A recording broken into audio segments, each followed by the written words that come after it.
Nous trouvons la parabole du serviteur impitoyable uniquement dans Matthieu 18, 23, 35. L'apôtre Pierre avait demandé combien de fois il fallait pardonner. Jusqu'à 7 fois. Et Jésus répondit non, pas 7 fois, mais 70 fois 7 fois. Matthieu 18, 21, 22. Le contexte de ce passage est celui où Jésus enseigne à ses disciples le royaume des cieux. Nous pouvons tirer de cette parabole quelques principes très importants et les appliquer à notre vie aujourd'hui.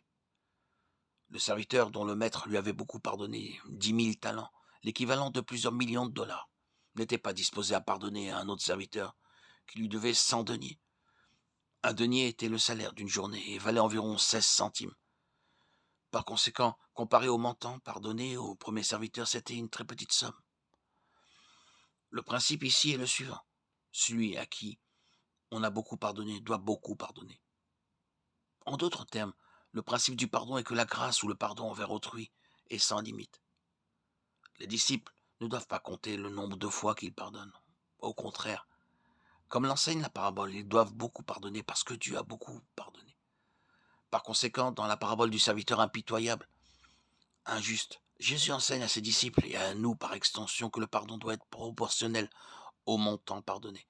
Le premier serviteur avait été entièrement pardonné et il aurait dû alors tout pardonner. De la même manière, un enfant de Dieu par la foi en Christ a eu tous ses péchés pardonnés. Par conséquent, lorsque quelqu'un nous offense ou pêche contre nous, nous devrions être prêts à lui pardonner d'un cœur reconnaissant pour la grâce à laquelle nous sommes nous-mêmes débiteurs. Dans la parabole du serviteur injuste, Jésus présente un nouveau principe qui est similaire à la base du commandement du pardon pour les croyants trouvé dans Éphésiens 4, 32. Soyez bons les uns envers les autres, compatissants, vous pardonnant réciproquement comme Dieu vous a pardonné en Christ. Jésus enseigne à ses disciples avant la croix et donc avant l'Église. Mais la base du pardon est la même. Parce que Dieu nous a pardonné, nous devons nous pardonner les uns aux autres. Par conséquent, parce que nous avons reçu beaucoup de grâce alors que nous étions encore des pécheurs, Christ est mort pour nous.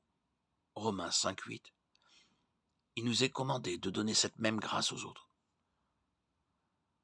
Dans la parabole du serviteur injuste, la dette du premier serviteur a été pardonnée et il n'a pas été tenu de rembourser jusqu'à ce que sa nature impitoyable soit découverte.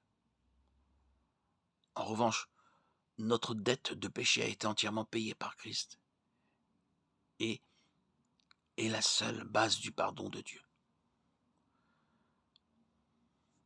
Nous ne pouvons pas rembourser notre dette envers Dieu, ni gagner notre salut.